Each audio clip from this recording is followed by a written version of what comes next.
primer problema del tema 7 de transformadores, que nos informa de que tenemos un trafo ideal, ¿vale? Recordamos, bueno, de este primer problema, recordamos lo que es un trafo ideal. Un trafo ideal consideramos que no hay pérdidas en las resistencias, en los bobinados del mismo, ni tampoco que hay pérdidas de flujo en el circuito magnético, con lo cual podríamos decir que no tiene ningún tipo de pérdida inicialmente y que es directo. Recordaremos algunas cosillas ahora con el problema. Y nos informa que tiene en el bobinado primario un número de espiras de 1000 y en el secundario 50. Y que vamos a introducir como tensión en el primario 2400 voltios y me piden la relación de transformación, ¿vale? Y me piden también la tensión en el secundario.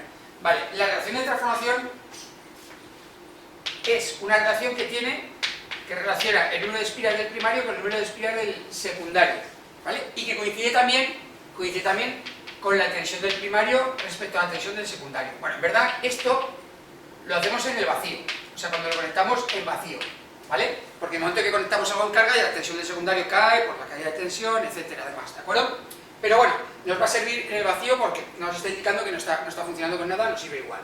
¿Vale? Tenemos esto de la relación de transformación, nos piden la relación de transformación. Tenemos el número de espiras, con lo cual la podemos sacar ya directamente, ¿vale? Pues le vamos a poner, tenemos 1000 espiras en N1 y 50 en N2. Me da una relación de transformación de 20. La relación de transformaciones me está indicando, me informa de si el transformador es elevador, reductor o es un transformador simplemente que pasa el mismo valor del primario a secundario, ¿vale? Si el número es mayor de 1 es reductor, ¿vale? Si es menor de 1 es elevador y si es 1, ¿vale? Pasa la misma tensión. Vale, como lo tenemos aquí, ya vemos que es un reductor, ¿vale? Y vamos a comprobarlo ahora, porque yo sé que M es igual a U sub 1 partido por U sub 2.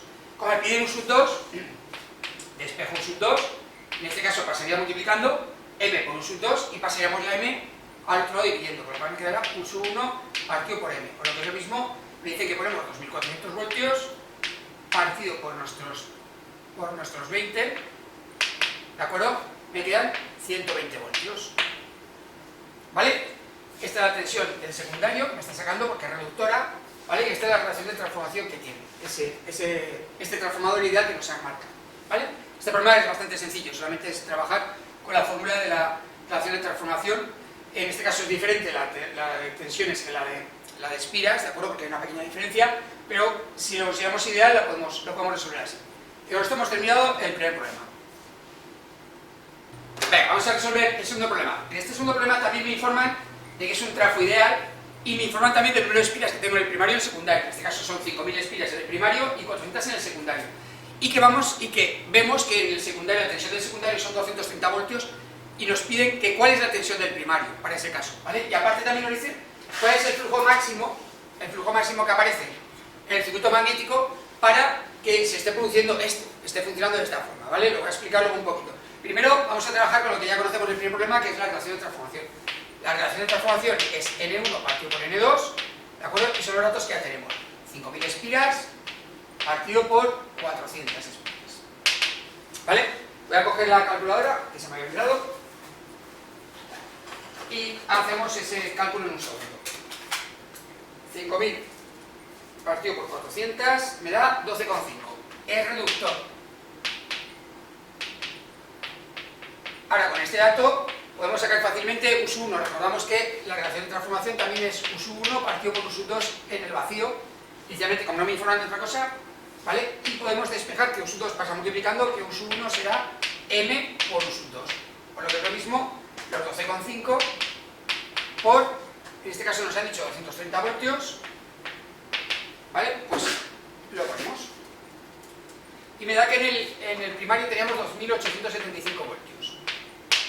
Y ahora viene en la segunda parte que nos solicitan, que es el flujo máximo, ¿vale? Tenemos una fórmula que nos relaciona las fuerzas contraautomotrices que nos aparecen en los transformadores, ¿vale? Con respecto a la tensión inicial que tenemos, una fórmula que nos habla sobre todo de elementos constructivos, de número de espiras, de flujo máximo y de frecuencia, ¿vale? Voy a dibujar un momentito aquí lo que sería el esquema básico del transformador. Yo tengo aquí una entrada, un bobinado, ¿vale? Y aquí tengo un circuito magnético,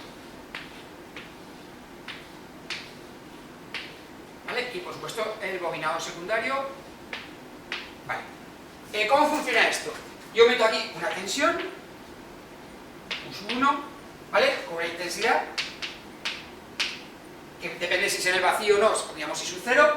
Esa intensidad es alterna, la tensión es alterna, la intensidad es alterna, porque yo quiero realmente continua, ¿vale? Y me aparece directamente, cuando tengo una bobina, una intensidad alterna, me aparece un flujo magnético. Ese flujo magnético lo va a crear inmediatamente en cuanto pase ahí. Ese flujo magnético también es alterno, ¿de acuerdo? Yo lo dibujo en un sentido, dibujo en este sentido, pero es alterno, o sea, está circulando en un sentido, luego cambia al otro, va aumentando y disminuyendo. Por eso hablamos que vamos a calcular el flujo máximo, ¿vale? No vamos a calcular el flujo en cada instante, ¿de acuerdo? Una onda temporal. Vale. Cuando pasa esto, el circuito aquí, yo estoy metiendo una tensión. En esta parte, estoy metiendo una tensión. Y ya sabemos que cualquier circuito cerrado que esté funcionando, la tensión total del circuito tiene que ser 0. ¿Vale? Entonces, como si yo estoy metiendo una tensión, ¿dónde se compensa esa tensión que yo estoy introduciendo? ¿Vale? Cualquier circuito, ponemos el ejemplo, imaginaos, recordamos un circuito que tuviéramos así, un generador que aquí da 10 voltios, ¿quién se iba a esos 10 voltios? La resistencia. ¿Vale? ¿Vemos? Que el punto positivo está en oposición, con lo cual los 10 voltios que da el generador los coge la resistencia en oposición, ¿vale? O sea que cualquier circuito que yo tenga cerrado, la tensión, la suma de tensiones totales que me tiene que dar es 0, ¿vale? ¿Y aquí dónde pasa eso? Porque es ideal. Pues aparece aquí una fuerza contraelectromotriz, una E', ¿vale? Una fuerza contraelectromotriz, si lo veis en los apuntes, ¿vale? Una tensión generada, ¿de acuerdo? Que compensa directamente la U1, ¿de acuerdo? O sea, esa fuerza contraelectromotriz tiene que tener el mismo valor que la U1 que yo estoy dando, ¿vale? Para compensarlo. ¿Esa fuerza contraelectromotriz dónde aparece? Os recuerdo que cuando yo paso una corriente en una espira, creo un flujo variable. Y a la vez, el siguiente paso es que yo ahora tengo un flujo variable en una espira. Cuando tengo un flujo variable en una espira, ¿qué hace la espira? Intenta contrarrestarlo. Si el flujo está aumentando, él se crea una intensidad, ¿vale? Para oponerse a ese aumento.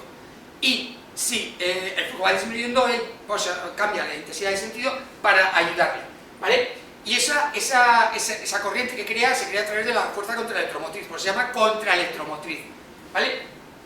Y tiene el mismo valor que la U1, en este caso, ¿de acuerdo? Entonces, me están pidiendo el flujo que aparece y lo puedo calcular con la fórmula que es de esta fórmula. La E, fuerza contraelectromotriz prima, es 4,44, que es un valor que depende de características físicas, o sea, cómo es el transformador, cómo es la bobina, ¿vale? Qué material está hecho, sección, etcétera. Hay una serie de elementos que me da este valor habitualmente y que es constante, ¿vale? Por el número de espiras, ¿vale? Por la frecuencia y por el flujo máximo. Es una fórmula que tendréis dentro del chuletario de fórmulas y que hay que aplicar. Esta fuerza contraelectromotriz aparece en el primario, le podemos poner 1 y también aparecerá en el secundario. Si lo cerramos, me aparece esta tensión, ¿de acuerdo? Aquí aparecerá un sumos. ¿De acuerdo? Si no lo cerramos también me aparece, está fácil. ¿Vale? Entonces, yo puedo aplicar esta fórmula a 1 y a 2. En los dos me tiene que dar lo mismo, ¿vale? Me tiene que dar exactamente lo mismo. Porque la relación entre tensiones y la relación entre el número de espiras es la fórmula que hemos utilizado para sacar la relación de transformación, por lo cual me va a dar. Lo puedo utilizar en uno a otro, ¿vale? Pues lo vamos a hacer en el 1, total, nos da igual. E1 será N1, la frecuencia no cambia y el flujo, como abraza todo el circuito magnético, los dos bobinados ven el mismo, ¿vale? Entonces me dice, E1 que tiene que corresponder con U1, que acabo de calcular, son 2875 voltios. Es igual a 4,44 por número de espiras del primario, 5000. Y por 50 hercios y por el flujo máximo. Con lo cual despejo el flujo máximo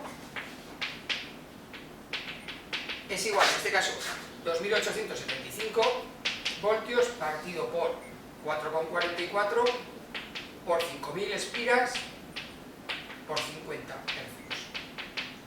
Y me dará, que me paso aquí, se me ha juntado todo. Vale, me da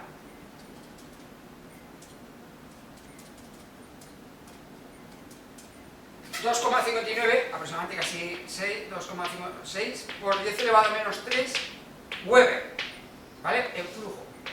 Este es el máximo, cuidado, esto es el flujo máximo, ¿vale? Es una onda, o sea, quiere decir,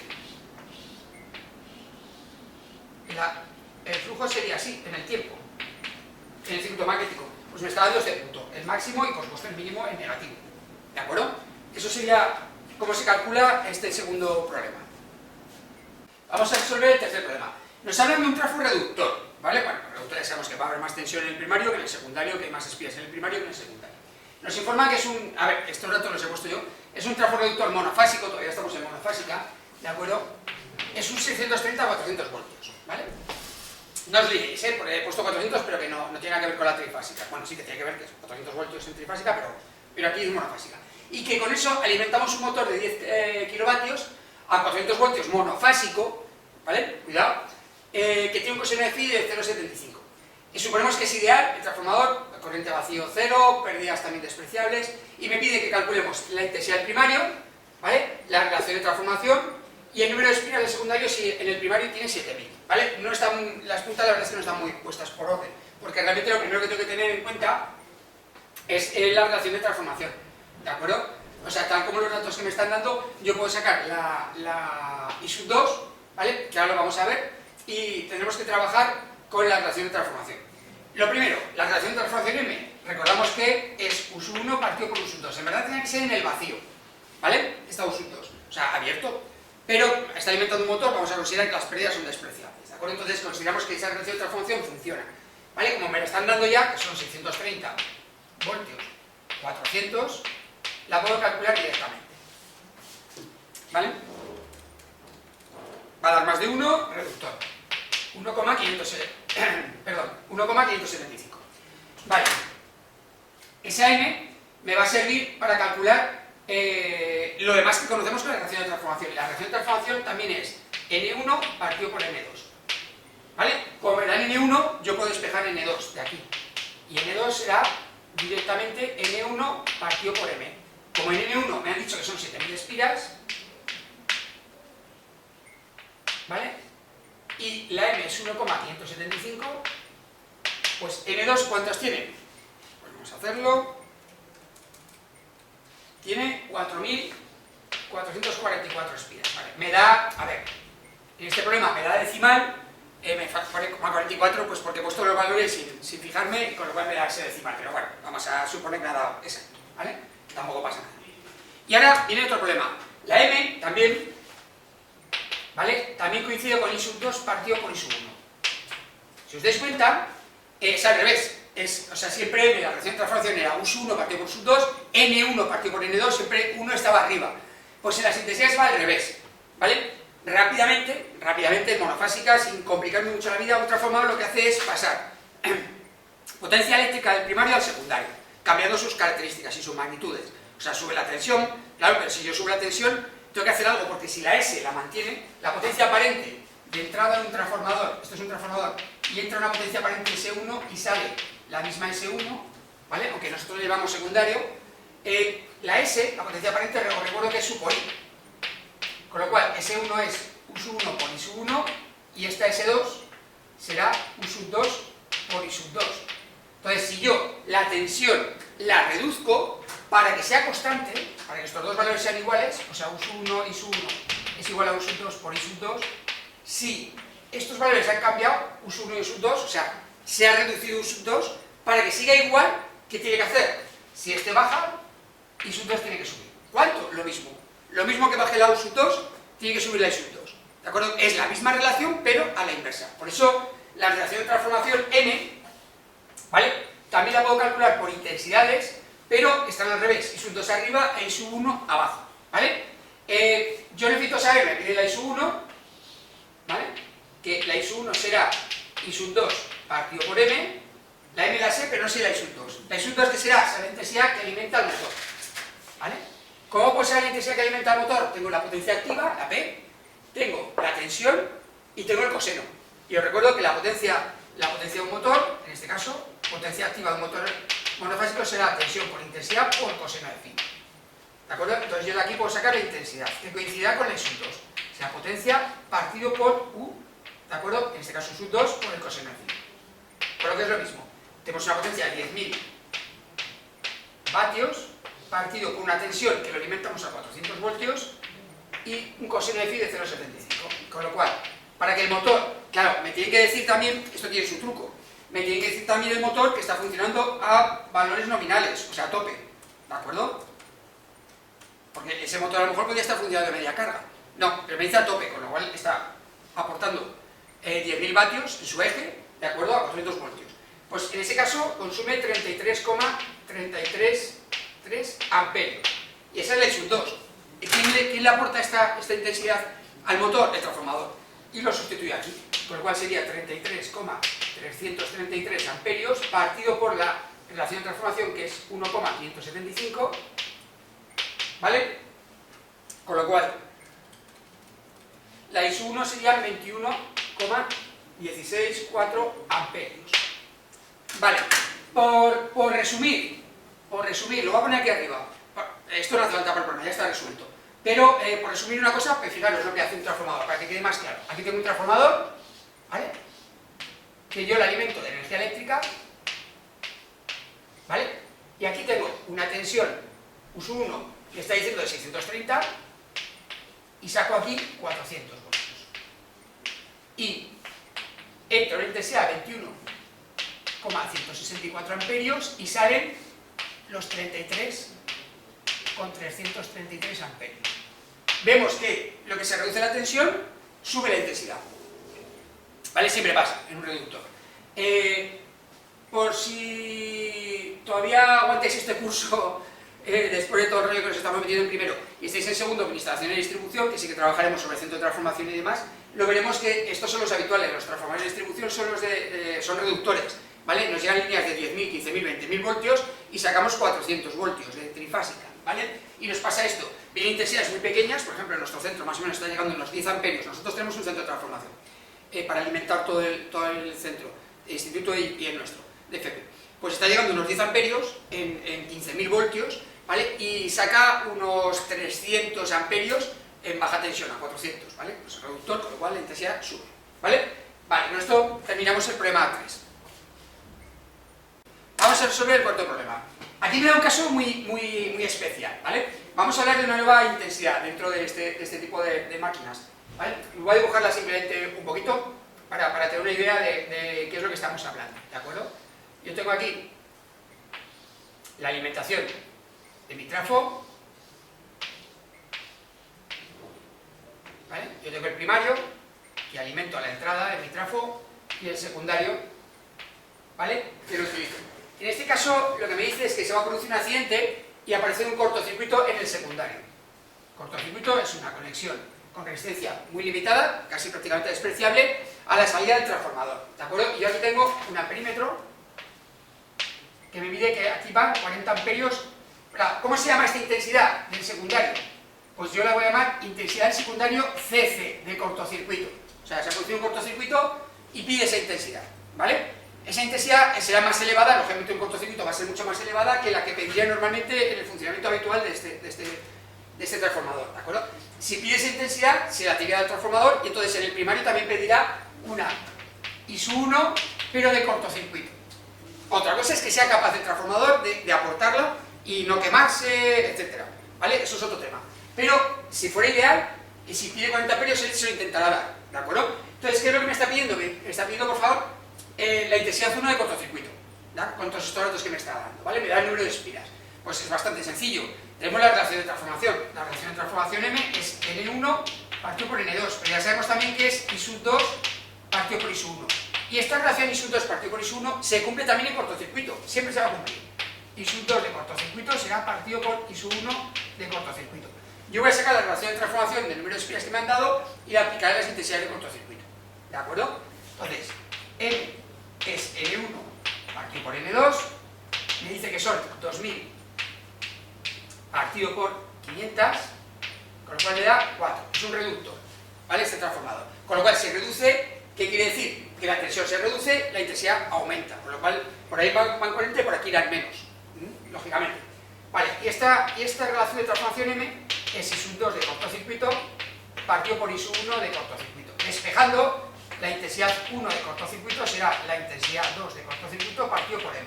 O lo que es lo mismo, 40 amperios partido por la relación de transformación, que es 4, si me acuerdo, 10 amperios. ¿Vale? Con lo cual por aquí van 10 amperios. Todos estos valores de cortocircuito, quiere decir, perdón, quiere decir que esta máquina, ¿vale?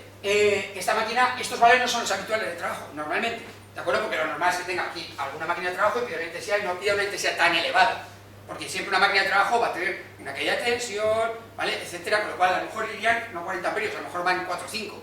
Si van 4 o 5, pues por aquí a lo mejor tendríamos 2 amperios. Estos serían casos excepcionales, en concreto, con estos valores, conociendo los valores de cortocircuito, más adelante, para el curso que viene, ¿vale? Determinaremos los fusibles que tenemos que colocar aquí para proteger la instalación, tanto en alta como si tuviéramos que poner aquí en baja. ¿Vale? Aquí no lo estoy poniendo en el neutro porque no me cabe arriba, que no se ponen fusibles en el neutro. ¿Vale? Queda claro, pero eso ya para cálculos posteriores. Simplemente por qué necesitamos, qué es una intensidad de cortocircuito y para qué la necesitamos, ¿de acuerdo? Para proteger el sistema. Vale, con esto terminamos el problema 4 y pasamos al 5. Vamos a resolver el problema 5. En este ya nos meten el primer ensayo, ¿de acuerdo? Que se hace en este tipo de máquinas. Es un transformador monofásico, me dicen que es de una potencia aparente de 10 kVA, ¿vale? Y es un reductor de 6000 a 230. Y han hecho el ensayo de cortocircuito.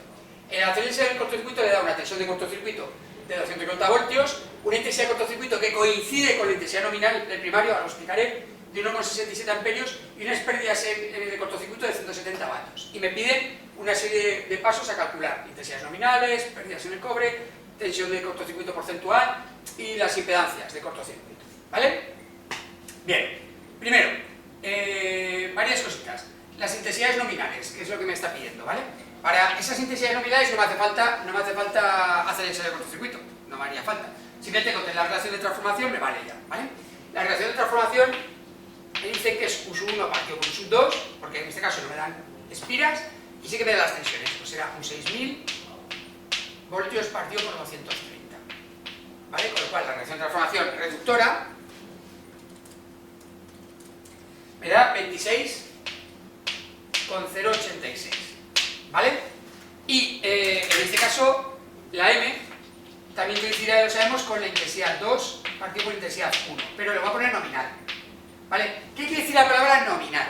La nominal es que yo cuando voy a fabricar cualquier máquina eléctrica, pero en este caso transformadores, ¿vale? Yo lo fabrico para un trabajo máximo, tope, o sea, bueno, no diría máximo tope, porque quiere decir que está preparando esa máquina para trabajar siempre ahí. O sea, quiere decir, si yo tengo una máquina que trabaja a 10 kVA, yo le fabrico para estar trabajando a 10 kVA con esa potencia constantemente y sin que le pase nada. Está preparado, refrigerado, aislamientos, secciones, etcétera, todo preparado para que no pase nada. Puede tener un calentamiento aceptable, de acuerdo, un enfriamiento, etcétera, para funcionar.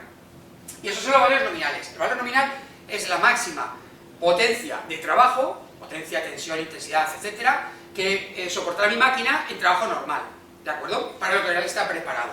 Eso no quiere decir que luego no trabaje a media carga, a 25% de carga, lo que sea. Entonces me está viendo los nominales, y los nominales son los valores nominales que me está dando aquí, ¿de acuerdo? Entonces, aquí no tenemos un dato, nos faltan datos, porque claro, me están dando las tensiones, me están dando la potencia, lo podría calcular ahí, ¿de acuerdo? Esos valores. Y también lo podría calcular de aquí del ensayo, pero bueno, ahora lo voy a explicar. Pero para saber los valores de intensidades, ¿vale? No hace falta la relación de transformación, se puede hacer por dos caminos. Puedo trabajar con la potencia aparente, ¿de acuerdo? Uno con la potencia aparente S, otro con la intensidad de cortocircuito del ensayo, ¿de acuerdo? Puedo calcular las dos cosas y me queda lo mismo. Con la potencia aparente, pues la potencia aparente sería igual a U1 por I1 igual a U2 por I2, ¿de acuerdo? Nominal, ¿de acuerdo? Con lo cual podríamos sacar de aquí fácilmente, ¿vale? Con esto voy a hacer eso. En este caso, la I1N será la S partido por U1 y la I2N será la S partido por U2. ¿Vale? Lo voy a calcular. Quedan 10.000 dividido para 6.000. La I1N será 1,67 amperios, ¿vale? Y la I2 dividido para, como dan 230, me da 43,478 amperios, más o menos, ¿vale? Con este me da 1,66, pero bueno, ponemos 1,66. Y la otra opción es esta, la intensidad de cortocircuito. A ver, no siempre, pero en este caso sí que me informan de que para hacer el ensayo de cortocircuito, que ya lo hemos visto en teoría, ¿vale? Yo lo que hago es que pase la intensidad nominal, o sea, yo la calculo primero y le hago pasar la intensidad nominal con menos tensión, ¿de acuerdo? Entonces ya me baso que la intensidad de cortocircuito del ensayo normalmente coincide con la I1N. En este caso sí, que es 1,67, ya la tendríamos. Con lo cual la I1N sería 1,67 amperios por el ensayo de cortocircuito, ¿de acuerdo? Si ya tengo la I1N, con la M sacaría la I2. en este caso la I sub 2n, ¿de acuerdo? Despejando sería m por la I sub 1n, con lo cual sería la m que me estaba dando 26,086 por el 1,67.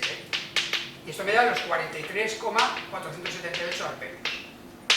¿Vale? O sea que lo puedo calcular por dos sitios si me informan del ensayo de cortocircuito que se trabaja, que lo han hecho con la intensidad nominal y sub 1n, ¿vale? Si no, tiramos de la potencia aparente, ¿vale? Vale, pues ya tenemos esos valores. El siguiente apartado me pide las pérdidas en el cobre nominales, ¿vale? Esto nos va a dar nominales porque el ensayo lo he hecho a valor nominal, ¿de acuerdo? Aunque luego con los valores que me da el ensayo incluso podría hacer unos cálculos para saber al 50% del trabajo, al 25%, al 40%, ¿de acuerdo? Las pérdidas en el cobre del ensayo de cortocircuito consideran que son despreciables el efecto de las pérdidas del hierro. Vamos a distinguir dos cosas. En un transformador, ¿vale? Tenemos el circuito magnético y tenemos dos bobinados primario y secundario, ¿vale? ¿Dónde puede perder esta máquina? Pierde en los bobinados, que se llaman pérdidas en el cobre, obviamente el cobre, el cable, el conductor, ¿vale? Porque pasa una intensidad y las pérdidas son R al cuadrado, con lo cual aquí va a haber pérdidas en los bobinados. A esas pérdidas se les llama pérdidas en el cobre, ¿vale? Y luego hay otras pérdidas, esto hace un campo magnético, ¿de acuerdo? Que habitualmente el campo magnético va a ir por el circuito magnético, pero no todo. Hay algunas líneas que son las rebeldes y en lugar de ir por el circuito magnético que le gusta, se van por fuera, se pierden, ¿vale? Tanto en uno como en otro. Se llama flujo disperso. Con lo cual hay parte del campo magnético que tendría que ir por ahí que se pierde. Y eso son lo que nosotros llamamos pérdidas en el hierro. El hierro, que es el elemento fundamental del circuito magnético. Yo distingo pérdidas en el cobre, intensidad que pasa por el cobre, y pérdidas en el hierro, líneas de campo que en lugar de ir por el hierro por el circuito magnético se pierden por ahí, ¿vale? Los ensayos que hacemos es para calcular estas cosas. Potenciamos o dejamos solo uno de los efectos para calcularlo y despreciamos el otro que tenga un pequeño valor, ¿vale? Con esto, el ensayo vacío, por ejemplo, que sacamos todos los elementos de las pérdidas en el hierro, entonces el funcionamiento vacío, ¿vale? También tiene una pequeña pérdida en el conductor de cobre, pero es como la intensidad es tan pequeñita, la despreciamos para calcular. ¿Vale? Pues el ensayo de cortocircuito me sirve para calcular las pérdidas en el cobre y el ensayo de vacío me sirve para calcular pérdidas en el hierro. ¿De acuerdo? Entonces, ahora me están pidiendo, me están pidiendo las pérdidas en el cobre, ¿de acuerdo? Y no hay que comerse la cabeza. Las pérdidas en el cobre coincidirán con la potencia del ensayo de cortocircuito directamente. En este caso son 170 vatios. ¿Vale? Al hacer el cortocircuito consideramos que se pierde tanta potencia en los bobinados, ¿vale? Que prácticamente podemos despreciar las pérdidas que hay en el hierro, ¿vale? Porque suelen ser más de 10 veces. Las pérdidas de cortocircuito más de 10 veces o por ahí a las de vacío, depende del transformador también, ¿vale? Entonces se desprecia, se potencia solo el cortocircuito.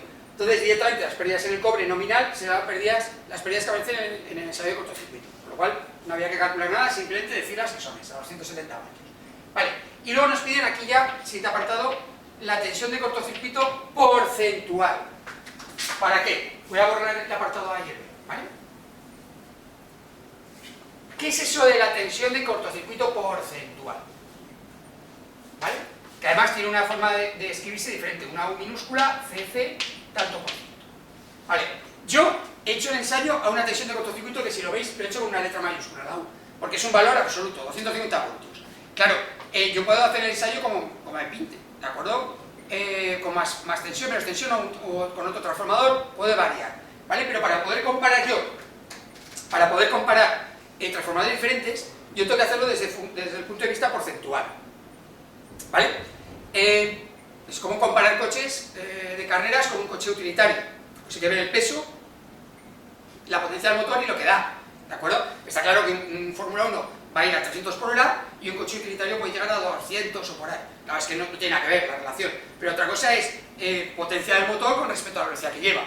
Si ahí comparamos ya veríamos a ver. A lo mejor el motorcillo del utilitario es pequeñote, pero joder, tiene mucho mejor rendimiento y características que el otro. O sea, hay igualdad de características, ¿vale? Es como hablar del coseno de phi de motores, ¿de acuerdo? Yo tengo dos motores iguales de 1000 vatios, pero el coseno de phi es diferente, ¿vale? Pues la tensión de cortocircuito porcentual es relacionar esa tensión de cortocircuito del ensayo con respecto a la tensión del primario.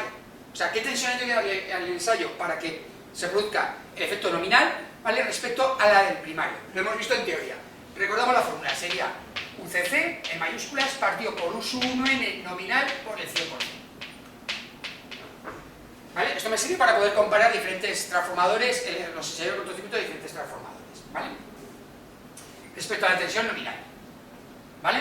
Fijaros que ponemos aquí la nominal, porque hemos tenido que hacer el ensayo con la intensidad nominal. Pues en este caso sería muy sencillo, 250 voltios, ¿vale? Partido por nominal son 6000 y por el 100%.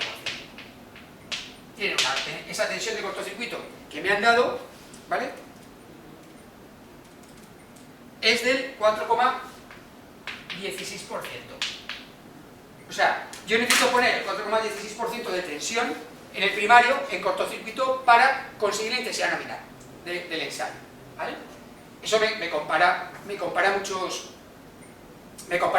transformadores, me puede hacer que lo podamos comparar, ¿vale? Porque esa tensión al final va relacionada con lo siguiente que vamos a calcular, que es la impedancia de cortocircuito, ¿de acuerdo? Las impedancias del cortocircuito. Hemos visto en teoría que el transformador es bastante complejo, y lo voy a dibujar rápidamente, pero no quiero que os compliquéis la vida, ¿vale? Si yo cojo el transformador de edad y lo intento hacer circuito eléctrico, o sea, yo saco las cosas que hay dentro, o lo que hacen las cosas que hay dentro, ¿de acuerdo? Y le hago circuito eléctrico, ¿qué pasaría? Pues os dibujo aquí. Yo tengo mi circuito magnético, mi bobinado primario y mi bobinado secundario, ¿vale? Esta es la realidad de lo que tengo, ¿vale? Esto llevado al circuito eléctrico, a elementos eléctricos que conocemos, resistencia, bobina, condensadores, etcétera. ¿Cómo sería el circuito? El circuito sería de esta forma. Yo tendría una resistencia del primario, una bobina del primario, ¿de acuerdo? Unido con... luego diremos por qué. Bueno, vamos a poner aquí para... ¿vale? Relacionado con una resistencia del secundario y una bobina del secundario. O sea, estos elementos, la R es la resistencia que tiene el cobre del bobinado primario y la X es el flujo disperso que se va y que no pasa de una a otra. ¿De acuerdo? Serían pérdidas. Todo esto estaremos hablando de las pérdidas que hay. Vale, son pequeñas, O sea, porque el transformador la verdad es que funciona más del 90 y algo por ciento de rendimiento. ¿Vale? Eso será el circuito. Este circuito es complejo y aún me falta una cosa, porque también hay que tener en cuenta el circuito magnético.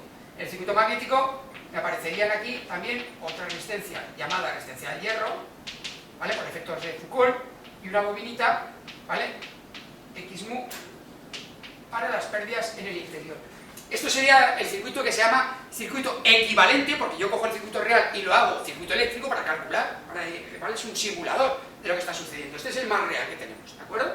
Pero esto es muy difícil de calcular, porque tenemos una parte del circuito aquí, otra ahí, tal, ¿vale? Entonces, se puede calcular con él, pero tardamos bastante. Entonces, para cálculos, y tampoco perdemos mucho, se hacen circuitos equivalentes más sencillitos, ¿vale? Se va quitando cosas, o se va reduciendo cosas. Y el circuito equivalente más sencillo que tenemos, lo voy a borrar, es el de cortocircuito, que me quedaría un circuito completo así. Me quedaría solo una resistencia y solo una bobina. ¿De acuerdo? Vale. Esta sería la entrada de uso 1 y aquí la salida uso 2. Y esto sería RCC y XCC. Y el conjunto de las dos, ZCC, impedancia. Este es el circuito más sencillo que puedo hacer de simulación de un transformador, ¿vale? Se le llama el circuito equivalente de cortocircuito, ¿vale? Entonces reducimos todo lo que hace las pérdidas que hay en el interior del transformador a esa parte de la impedancia de cortocircuito. Lo bueno de este circuito es que hacemos el ensayo de cortocircuito para calcular básicamente esos elementos, porque si yo sé cómo es por dentro la máquina, si yo tengo esto por dentro, al cambiar los datos de la entrada o cambiar los datos de lo que alimento, yo ya puedo calcular antes de ponerlo a funcionar lo que va a pasar, ¿vale? Entonces yo tengo un comportamiento futuro de un transformador simulado antes de fabricarlo, y a ver si me interesa, ¿de acuerdo? Igual que si yo tengo un transformador que no conozco lo que es, le hago el ensayo y gracias a ese ensayo yo ya puedo saber cómo va a reaccionar ante una carga, ¿de acuerdo? Para ver cómo va a funcionar, qué pérdidas va a tener, qué tensiones va a tener, etc. ¿Vale? Este es el circuito equivalente de cortocircuito. Y de ahí salen la ZCC, la RCC y la XCC, que la voy a calcular ahora, que son las pérdidas internas que hay dentro del transformador, ¿vale? La ZCC, ¿de dónde la puedo sacar? Pues si estoy haciendo un ensayo de cortocircuito y tengo la tensión de cortocircuito y la intensidad de la ley de Ohm. O sea, la tensión de cortocircuito será ZCC, ¿vale? Por intensidad de cortocircuito, que recordamos que es I sub 1n. De aquí puedo despejar ZCC como tensión de cortocircuito partido por I sub 1n.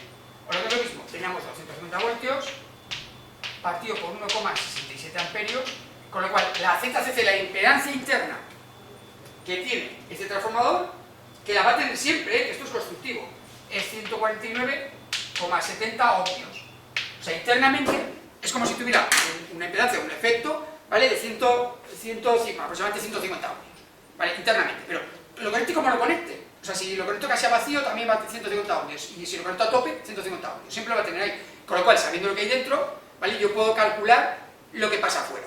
¿Vale? Es una idea similar a los generadores de continua que teníamos, donde decíamos que había un generador que es el ideal, con una resistencia interna en serie, y a ver lo que daba afuera. ¿Vale? Esto es algo similar. Imaginaos que aquí estaríamos hablando del transformador, aquí estaríamos hablando de la ZCC, y a ver qué pasa afuera, da menos. ¿De acuerdo? Si decíamos que esto tenía 12 voltios, al final aquí daba 11,5. Depende de cómo trabajara, 11,5, 11, tal. ¿Vale? Pues nos pasa lo mismo en el transformador. Pero en lugar de una resistencia interna, ¿vale? Con una ZCC. Bien, cuando ya tengo calculado la ZCC, me falta calcular las dos componentes, ¿vale? Recordamos el triángulo de impedancias. En el triángulo de impedancias, en el eje horizontal teníamos RCC, en el vertical XCC, ¿vale? Y lo que sería la hipotenusa ZCC. Y aquí tendríamos un ángulo. Este ángulo del transformador es el ángulo de cortocircuito del transformador, de interno, o sea, su ángulo que va a tener siempre, ¿de acuerdo? Va a ser muy inductivo, va a ser un valor muy bajito, porque la mayoría de lo que está compuesto un transformador es de bobina, ¿vale? Entonces, con ese triángulo y sabiendo la ZCC, puedo calcularlo, puedo calcular el resto de elementos. Para ello necesito el ángulo, este ángulo, ¿vale? Si no lo tengo, solo tengo un dato, solo tengo este. Necesito otro dato, en un triángulo para sacar. Y el dato que voy a sacar es este. ¿Vale? ¿Cómo lo saco? Pues necesito hacer el ensayo, utilizar algo del ensayo de cortocircuito para poder hallarlo. Y lo que me da el ensayo de cortocircuito es las pérdidas de cortocircuito. Las pérdidas de cortocircuito PCC será la tensión de cortocircuito por I sub 1n por el coseno de phi CC. Las pérdidas activas. ¿De acuerdo? Yo sé la potencia perdida en el ensayo, la tensión que he hecho en el cortocircuito y la I sub 1n. Despejo el coseno. Y teniendo el coseno, tengo el seno. Coseno de phi CC es igual a PCC partido por UCC por I sub 1n. Por lo que es lo mismo, son 170 vatios partido por 250 voltios y por 1,67 amperios. ¿Vale? El coseno de phi CC, que lo voy a poner aquí debajo porque no me cabe, ¿vale? Me dará